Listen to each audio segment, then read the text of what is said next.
오늘날 우리는 믿음이 있으면 무엇이든지 할 수 있다라는 메시지를 자주 듣곤 합니다.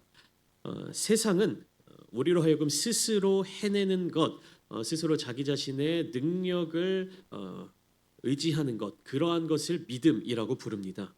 하지만 성경은 반대로 이야기하고 있죠. 무엇이냐? 너는 할 수 없다. 나는 할 수 없다. 이것이 성경이 말하는 믿음입니다.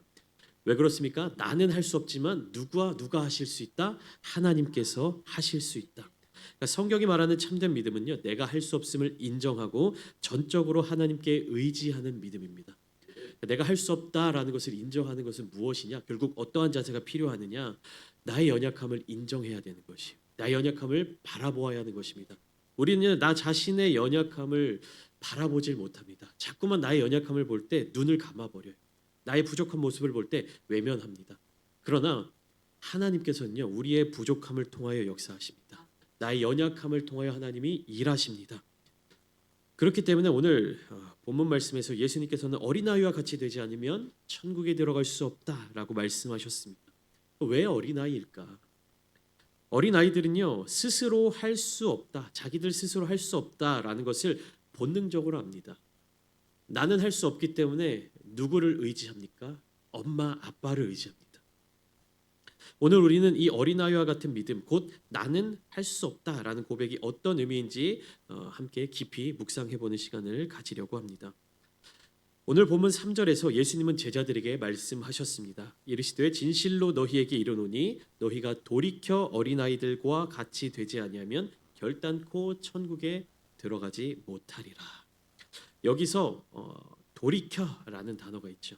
돌이켜라는 단어는 헬라어 스트라페테라는 단어인데 이것은 방향의 전환을 뜻합니다. 그러니까 우리가 차를 타고 가면서 뭐 좌회전을 한다든지 우회전을 한다든지 유턴을 한다든지 이런 방향의 전환을 이야기하는 것이, 즉 기존에 가던 길에서 나의 방향을 완전히 틀어서 내가 바라보는 것을 완전히 바꾸는 것을 의미합니다. 예수님께서 말씀하신 이 돌이켜, 너희가 돌이켜야 한다, 너희가 돌이켜 어린아이들과 같이 되어야 한다라는 이 말씀은 단순한 감정적인 변화 혹은 생각의 변화에서 끝나는 것이 아니라 무엇이 나타나야 된다? 우리의 삶의 중심과 신뢰의 대상, 그 실천이 바로 방향의 전환이 반드시 드러나야 한다는 것입니다. 그렇다면 무엇에서 무엇으로 돌이키는 것일까? 내가 어디로 가고 있는 중에서 어떤 방향으로 그 방향을 틀어버리는 것일까?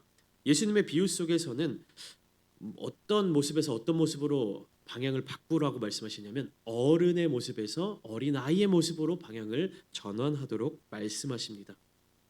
상징적인 것이죠. 어른의 모습은 무엇입니까?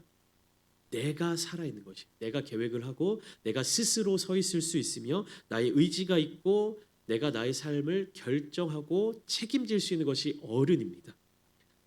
즉 내가 주인이 되어 나를 이끌어가는 신앙의 모습이 어른과 같은 신앙의 모습이죠. 반면 주님께서 말씀하신 어린아이들과 같이 되는 것, 어린아이의 모습은 무엇입니까? 의존적이죠. 부모에게 의존적이고 그리고 부모를 철저하게 신뢰합니다. 그리고 겸손할 수밖에 없죠. 또한 부모가 요청하고 명령하는 것에 대해서 수용하는 자세를 갖고 있습니다. 이것은 주권이 하나님께 있고 나는 전적으로 하나님만을 의지하는 자세를 의미합니다. 이러한 돌이킴은 나를 내려놓고 하나님을 아버지로 모시는 신앙의 회복, 그것이 핵심입니다. 단순히 생각의 전환 혹은 태도의 전환을 넘어서서 우리는 세상에 속한 자로부터 하나님께 속한 자로 정체성을 바꾸어야 하는 것입니다. 그렇게 돌이켜야 하는 것이죠. 세상에 속한 어른은 자신이 모든 것을 책임져야 한다고 생각하고 책임질 수 있다고 믿습니다. 그는 자기 능력, 성취, 지위로 자신을 정의하며 스스로 살아갈 수 있다고 믿습니다. 그러나 하나님께 속한 어린아이와 같은 사람은 그 자신의 존재가 하나님 아버지 안에서 증명된다라는 것을 믿습니다. 그렇기 때문에 그는 주어진 은혜와 사랑 안에 거하며 무언가를 해내야만 가치가 있다는 세상의 기준에서 벗어나서 하나님의 자녀로서 존재 그 자체로 받아들여지는 기쁨을 누리는 것입니다. 여러분 이것이 깨달아지십니까? 믿어지십니까? 우리는요 너무나도 일상에서의 삶의 모든 순간순간마다 평가를 받고 살아갑니다. 내가 알게 모르게 다 점수를 매겨가면서 등급을 매겨가면서 줄을 세워서 등수를 정해가면서 우리는 삶을 살아가요. 그리고 그 등수에서 반드시 앞으로 나아가야만 내가 살아남을 수 있다. 반드시 내가 머리 쪽으로 더 올라가야, 더 높은 곳으로 올라가야 내가 생존할 수 있다라고 배워왔습니다. 그래서 우리는 이 삶을 삶 가운데서 어떠한 태도를 가지고 살아갑니까? 내가 좋은 성과를 낼 수 있는 것, 내가 좋은 성적을 받을 수 있는 것, 내가 어떠한 스펙을 쌓아가는 것, 내가 무엇인가를 많이 갖고 있는 것, 이런 것을 중점으로 생각하면서 내 인생 속에서 내가 노력하고 내가 성취하고 나의 능력으로 무엇인가 자꾸만 내 안에 쌓아가는 것을 기대하고 그것을 위해서 발버둥치며 살아갑니다. 그렇게 우리는요, 어떤 사회를 살아가고 있느냐? 어른스러움을 강요당하는 사회, 그러한 시대를 살아가고 있는 것입니다. 어린아이 같은 미숙함은 부끄러움으로 여겨지고 부족함은 내세울 수 없는 것으로 여겨집니다. 사회는 독립적이고 자기 주도적인 사람이 성숙한 사람이라고 말하고 더 많은 것을 갖고 있는 사람이 위대한 사람이라고 이야기합니다. 하지만 예수님은 이런 세상의 기대와 정반대의 말씀을 하고 계십니다. 뭐라고 말씀하십니까? 어린아이와 같이 되지 않으면 천국에 들어갈 수 없다. 여기서 예수님이 말씀하신 것은 단순히 나이의 문제가 아닙니다. 세상이 말하는 어른스러움, 곧 자기 힘으로 해결하고 자기를 증명하는 삶은 하나님 나라 앞에서는 오히려 방해가 되는 것이, 그러니까 나의 능력과 나의 힘을 빼야 하는 것입니다. 하나님 나라의 기준은 전적으로 하나님을 신뢰하고 의지하는 삶이기 때문입니다.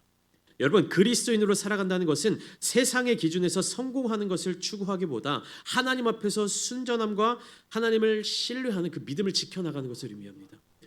여러분, 자녀들을 양육하실 때 제가 부교육자로 다른 교회에서 섬길 때 중고등부 학생들을 보면 항상 그런 것이 있어요. 입시 기간이 되면 혹은 고3이 되면 부모들이 상담을 해옵니다. 근데 상담이 아니라 통보죠. 뭐라고 합니까? 목사님, 우리 자녀가 지금 공부하느라 너무 바쁜 시기인데 한 1년만 교회를 좀 쉬면 안 되겠습니까? 1년만 좀 예배를 빠지면 안 되겠습니까? 이 시간을 잘 보내고 다시 교회로 잘 회복되고 성실하게 교회를 다니도록 할게. 우리 아이 지금 너무 중요한 시기예요. 이런 말 너무 많이 들었습니다. 여러분, 무엇이 중요합니까? 이 세상에서 왜 교회보다 더, 예배보다 더 우선시 되어야 하는 것이 있습니까? 세상의 기준에서 성공하는 것을 추구하기 때문에. 그런 분들이 하는 말이 다 똑같아요. 다 동일합니다. 이 아이가 좋은 대학을 가고 좋은 직업을 가지고 정말 세상적으로 성공해서 하나님을 위해서 자기 능력을 쓰겠다라고 이야기합니다.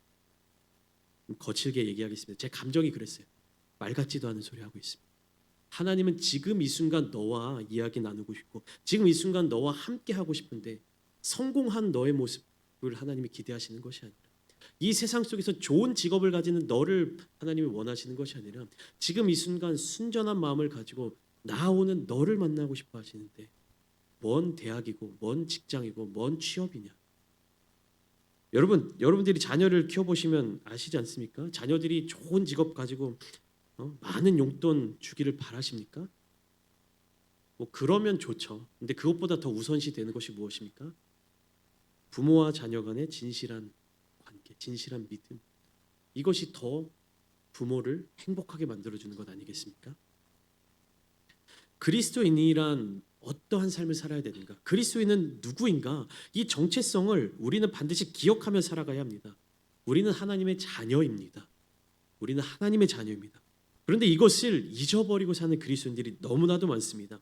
하나님의 은혜로 내가 좋은 대학을 갔어. 하나님의 은혜로 내가 좋은 직장에 취업을 했어. 하나님의 은혜로 내가 시험을 통과했어. 하나님의 은혜로 내가 어떤 스펙을 가졌어. 하나님의 은혜로 내가 사업에서 성공했어. 라는 말은 이 세상에서 간증거리로 넘쳐나지만 하나님을 진실되게 만나며 하나님의 그 사랑 안에서 머물고 거하는 모습을 보며 우리는 어떠한 생각을 하고 있습니까? 정말로 어떠한 모습이 하나님의 자녀로서 진정 행복과 감사와 평안을 누리는 삶입니까? 하나님의 은혜로 내가 무엇인가를 성취하고 하나님의 은혜로 내가 무엇인가를 이루는 것을 자랑하는 삶이 아니라 하나님을 진정으로 만나는 삶이 하나님의 자녀된 삶입니다. 여러분, 그렇기 때문에 우리는요, 이 어린아이와 같이 자기를 낮추는 사람으로 살아가야 합니다. 세상의 스펙은 자꾸만 나를 높입니다. 내가 무엇을 얻었다, 내가 무엇을 이룬다, 내가 무엇을 할 수 있다. 그러나 신앙의 본질은 내 안에 자꾸 무엇인가를 채워 나가는 것이 아니라 나를 비워내는 것입니다. 이것은 자기 비움입니다. 나를 비워낸다라는 것은요, 단순히 겉으로 드러나는 행동을 겸손하게 움직인다라는 것이 아닙니다. 나의 능력, 나의 계획, 나의 판단, 나의 자격에 대한 모든 것들을 내려놓고 하나님의 뜻대로 살아가는 것을 의미합니다. 이는 빌립보서 2장 6절부터 7절에서 예수님이 보여주신 태도와도 깊이 연결되는데 우리 함께 읽어보겠습니다. 빌립보서 2장 6절과 7절입니다. 시작. 그는 근본 하나님의 본체시나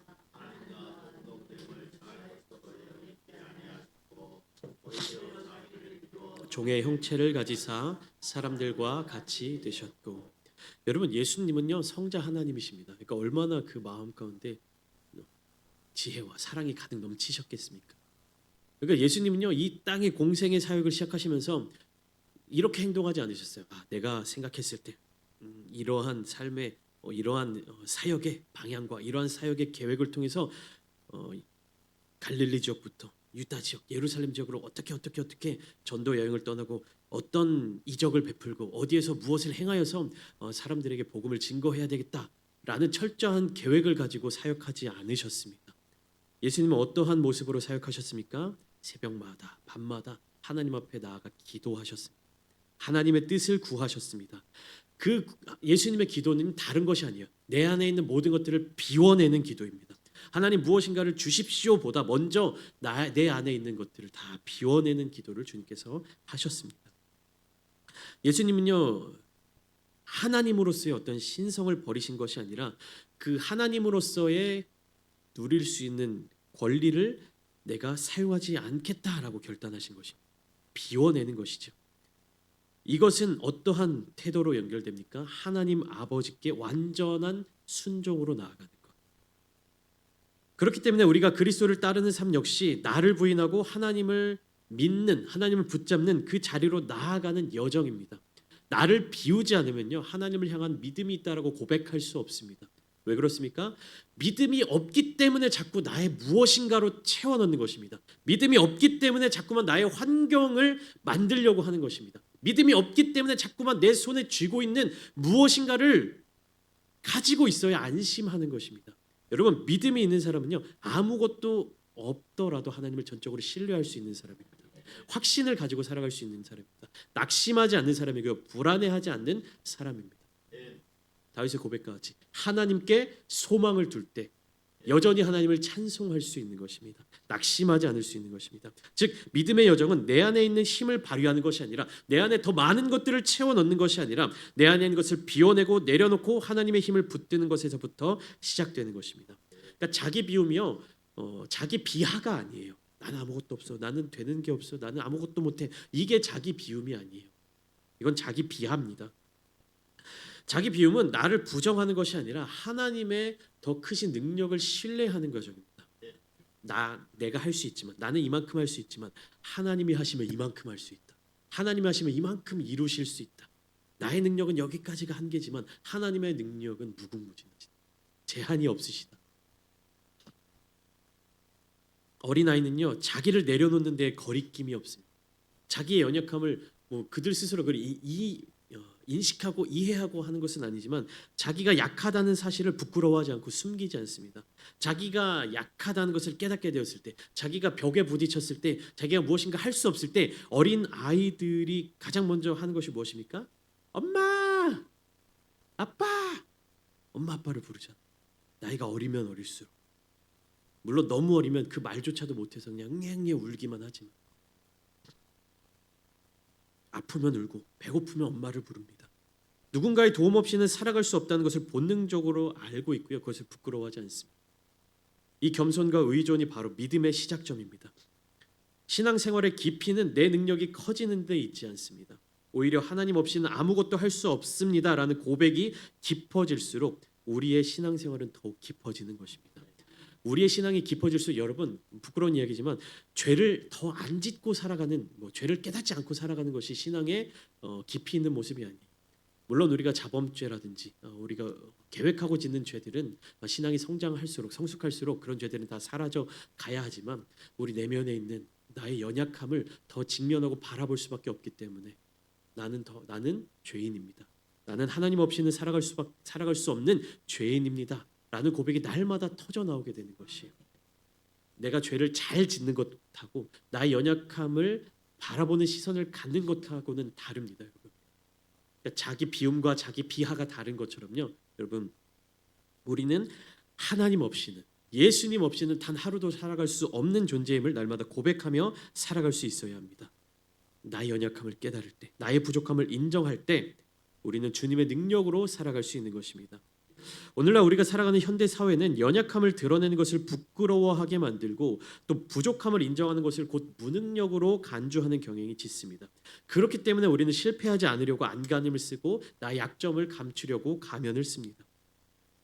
이 사회가 무능은 곧 정죄의 대상이다라는 무언의 규범을 강요하기 때문입니다. 누군가가 무엇인가 부족한 모습을 보이고 누군가가 무엇인가 연약한 모습을 볼 때 그 사람들에 대하여서 비난하고 판단하는 것을 서슴지 않습니다. 이러한 문화 속에서 우리는 연약함을 인정하지 않고 오히려 모든 것을 스스로 해내야 한다는 강박에 시달리며 살아갑니다.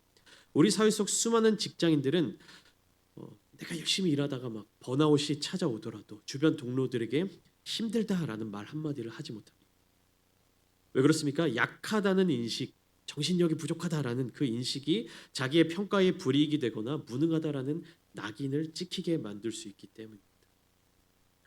수많은 학생들은요, 성적이 떨어졌다는 사실을 숨기기 위해 거짓말을 반복하기도 하며 부모 앞에서는 아무렇지 않은 척, 태어난 척 연기를 하기도 합니다. 우리 사회는 도움이 필요하다라는 말을 잘하는 사람보다 혼자서도 잘 해내는 사람을 칭찬합니다. 이런 분위기 속에서 무능은 정죄되고 사람들은 점점 진짜 자기 자신을 감추어가게 됩니다. 하지만 성경은 말합니다. 진짜 믿음은 나는 할 수 없다고 고백하는 데서 시작된다고. 여러분, 과학이 굉장한 속도로 발전하고 있습니다. 이제 머지않은 미래에서는요, 어떤 사람이 생산적인 일을 할 필요가 없다라고 이야기를 합니다. 그 시대가 오면요, 사람은 무엇을 해야 하느냐, 어떻게 자기의 삶을 온전히 누리느냐에 대한 고민을 해야 된다는 거지.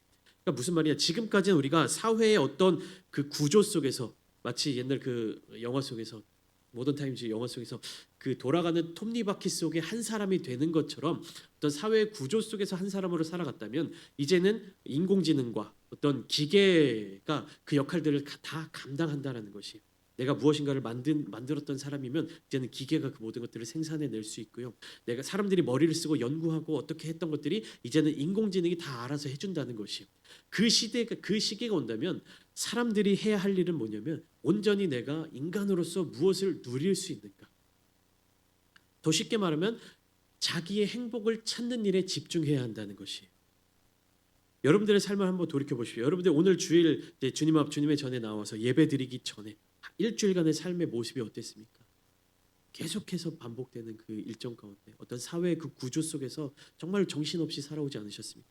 근데 그런 삶 가운데 이제는 기계가 모든 것을 다 해줘. 인공지능이 모든 것을 다 해줘. 내가 먹고 살 문제는 없어. 내가 하고 싶은 것들을 해 나가면 돼.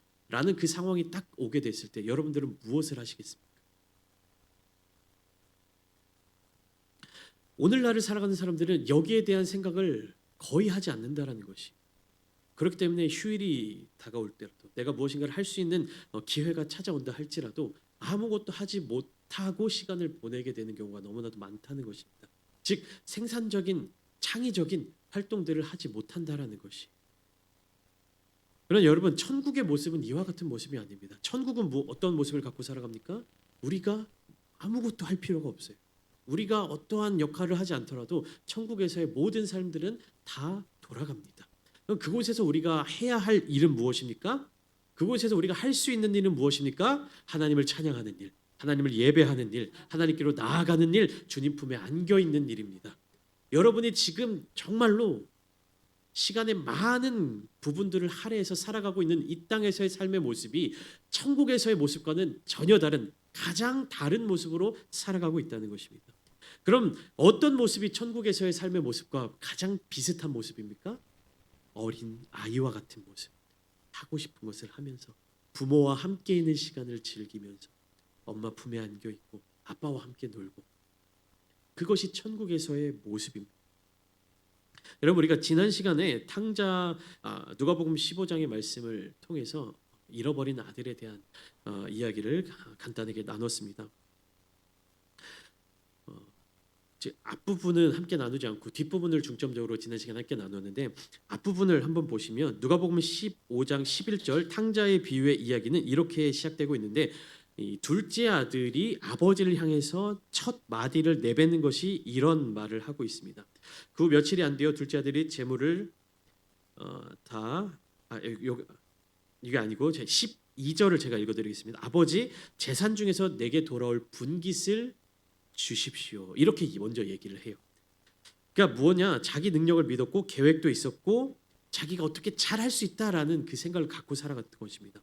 그래서 13절 다시 띄워주시면, 13절에 보면 둘째 아들이 집을 떠나가는 모습을 이렇게 소개하고 있는 것이에요. 그 후 며칠이 안 돼요. 둘째 아들이 재물을 다 모아가지고 먼 나라에 갔다. 그러니까 자기 계획이 다 착착착착 쌓여 있는 것입니다. 내가 아버지 재산을 주시면, 아버지 유산을 주시면 내가 잘 살 수 있습니다. 그러니까 어떻게 돼요? 며칠이 안 되어서 자기가 이미 머릿속에 계획이 다 있는 거예요. 그래서 며칠이 안 되는 사이에 그 많은 아버지의 재산 중에 나에게 돌아올 분깃을 착착착착 정리하고 서류상으로 다 이상 없이 정리해 놓고 재산을 가지고 떠나간 겁니다. 그런데 어떤 결과가 나옵니까? 거기서 허랑방탕하여 그 재산을 낭비하였다.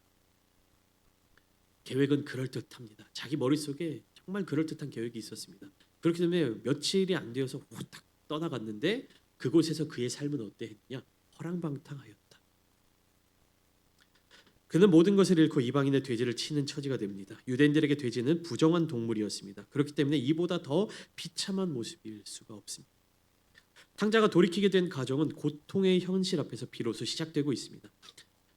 처음에는 자존심이 있었을 것이요, 자기가 여기까지 떨어졌다는 사실을 인정하고 싶지 않았을 것입니다. 하지만 점차 그는 깨달아갑니다. 내가 아무것도 할 수 없다는 사실을. 내가 떠나온 아버지의 집이야말로 나의 진짜 자리였다는 사실, 아버지 품에서 누리던 모든 것이 은혜였다는 사실을 하나하나 되짚기 시작합니다. 그래서 그는 이렇게 말합니다. 누가복음 15장 17절입니다. 이에 스스로 돌이켜 이르되 내 아버지에게는 양식이 풍족한 품꾼이 얼마나 많은가, 나는 여기서 주려 죽는군. 이것은 단순한 한탄이 아닙니다. 아버지의 사랑을 깨달은 자의 고백인 것이에요. 나 중심적인 삶, 나의 능력을 의지하던 삶에서 아버지의 능력을 의지하는 삶으로 돌이키고자 하는 그 마음이 담겨져 있는 것이, 이 고백 이후에 아버지의 집으로, 정말 어쩔 수 없는 선택으로 아버지의 집으로 돌아가는 그에게 놀라운 장면이 이어집니다. 누가복음 15장 20절 우리 함께 읽어보겠습니다. 시작. 이에 일어나서 아버지께로 돌아가니라. 아직도 거리가 먼데 아버지가 그를 보고 측은히 여겨 달려가 목을 안고 입을 맞추니. 아버지는 어떻습니까? 기다리고 있었습니다. 조건 없이 맞이하셨습니다. 둘째 아들의 무능함은 정죄의 대상이 아니라 아버지 사랑의 통로가 되었습니다. 사랑하는 여러분, 여러분의 연약한 모습을 가지고 발견하셨을 때 좌절하지 마십시오. 여러분들의 부족한 모습을 보셨을 때 감추려고 하지 마십시오. 그 부족함을 통하여 하나님의 사랑이 여러분들에게 깊게 다가오십니다. 내가 완벽하면요, 하나님의 사랑이 필요 없어요. 내가 부족하기 때문에 하나님의 사랑이 나의 삶을 주관하실 수 있는 것입니다.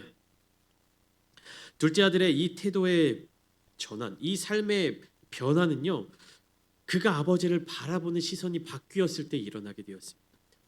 떠나기 전 그는 아버지를 단순히 유산을 물려줄 존재로 여겼습니다. 그리스도인들의 시선으로 바라보면 단순히 복을 줄 대상으로 여긴 것이에요. 내가 이 세상에서의 삶을 살아갈 때 나를 복줄 존재, 나에게 은혜를 베풀 존재, 그렇게 하나님을 생각하며 그렇게 여기며 살아갑니다. 그러나 철저히 실패하고 아버지의 집을 향하여 돌이킬 때 그는 아버지를 더 이상 어떤 유산의 주인, 나를 복줄 대상으로 여기지 않고 내가 돌아갈 그 집의 주인, 나를 온전히 받아주시는 분, 그리고 그 품에 안겨 쉴 수 있는 분으로 바뀌게 됩니다. 그는 이제 아버지를 단순한 자원의 공급자가 아니라 관계의 회복을 통해 존재 자체가 회복되는 사랑의 대상으로 이해하게 된 것입니다. 사랑하는 여러분, 우리는요 천국을 잠시 떠나 이 세상에서의 삶을 살아가고 있습니다. 우리는 반드시 천국으로 돌아가야 합니다. 천국을 바라보며 살아가야 합니다. 이 세상에서 여러분들을 유혹하고 이 세상에서 여러분들을 붙잡는 어떠한 것들이 무엇입니까? 그 모든 것들은요 이 세상이 끝나는 날, 아니 내가 이 세상의 삶을 마치는 날 다 사라져 버립니다. 이 세상에서 내가 가지고 있는 모든 스펙들 하나님 앞에 설 때는요 다 사라져 버립니다. 그때 나에게 있어서 가장 중요한 것은 무엇입니까? 네가 예수와 어떤 관계를 갖고 살아갔느냐, 네가 하나님과 어떤 관계를 갖고 살아갔느냐, 그 질문에 대한 대답만이 나를 기다리고 있을 뿐. 바울은 로마서 8장 15절에서 놀라운 선언을 합니다. 로마서 8장 15절 이렇게 기록되어 있습니다. 너희는 다시 무서워하는 종의 영을 받지 아니하고 양자의 영을 받았으므로 우리가 아빠 아버지라고 부르짖느니라. 아빠 아버지. 이와 같이 믿음은 새로운 신분을 받는 것입니다. 더 이상 두려움에 묶인 종이 아니라 자유롭게 아버지를 부를 수 있는 자녀입니다. 그 이름 아빠 아버지는요 아람어로 어린아이가 부르는 친근한 호칭입니다. 우리나라 말도 똑같죠. 우리도 어떻게 합니까? 아빠라고 부르죠. 아람어도 똑같습니다. 아빠. 이것은 단순한 감정의 표현이 아닙니다. 하나님을 그렇게 부를 수 있다는 것은요 그분의 사랑 안에서 내가 안전하게 존재한다는 절대적인 신뢰의 표현인 것이죠. 시편 131편 2절에서 다윗은 이렇게 고백합니다. 실로 내가 내 영혼으로 고요하고 평온하게 하기를 젖된 아이가 그의 어머니 품에 있음 같게 하였나니 내 영혼이 젖된 아이와 같도다. 젖을 뗀 아기는 더 이상 먹는 것 때문에 어머니의 품으로 들어가는 것이 아닙니다. 그러니까 계속해서 엄마를 찾는 이유, 젖을 떼기 전에는 무엇입니까? 내가 배고프기 때문에, 내가 생존해야 되기 때문에 자꾸만 엄마 품으로 들어가는 것입니다. 그런데 젖을 뗀 아이가 엄마에게로 돌아가고 엄마 품으로 들어가고 엄마를 찾는 것은 무엇입니까? 엄마의 존재를 인식했다는 것이, 엄마의 존재를 원한다라는 것입니다. 엄마로 말미암아 만족하고 평안을 누린다라는 것이에요. 또한 젖을 뗐다고 해서 엄마를 떠나서 독립하게 되는 것도 아니죠. 이제는 내가 생존을 위한 행위가 아니라 그 안에서 애정과 사랑을 진정으로 경험하고 느끼기 위하여서 더욱 엄마 품으로 파고들게 된다는 것입니다. 여러분, 하나님을 사랑하는 믿음이 이와 같아야 됩니다.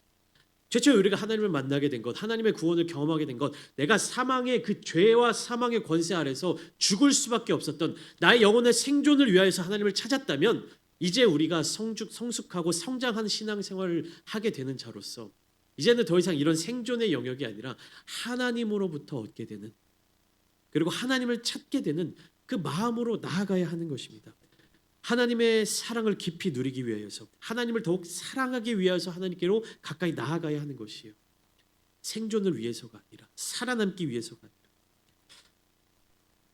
결론을 함께 나누기 원합니다. 세상의 믿음은 자기 확신입니다. 나의 어떤 것을 더 쌓아가는 것입니다. 그러나 성경의 믿음은 하나님을 확신하는 것입니다. 어린아이는 자기가 아무것도 할 수 없다는 것을 압니다. 그래서 부모를 찾고 기대고 의지합니다.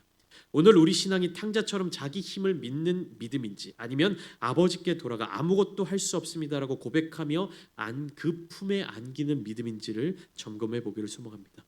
여러분, 나는 할 수 없습니다. 나는 할 수 없습니다. 하나님께서 하셔야 합니다. 하나님께서 도와주셔야 합니다. 이 고백이 오늘 우리 입술에 찬양이 되기를 소망합니다. 그런 찬양을 항상 내 마음속에 품고 살아갈 때 아버지 되시는 하나님께서 저와 여러분들의 삶을 주관하여 주시고 인도하여 주실 줄 믿습니다. 그런 삶을 의지하며 이번 한 주간도 하나님을 온전히 찬양하며 나아가는 저와 여러분들 되시기를 주님의 이름으로 축원합니다.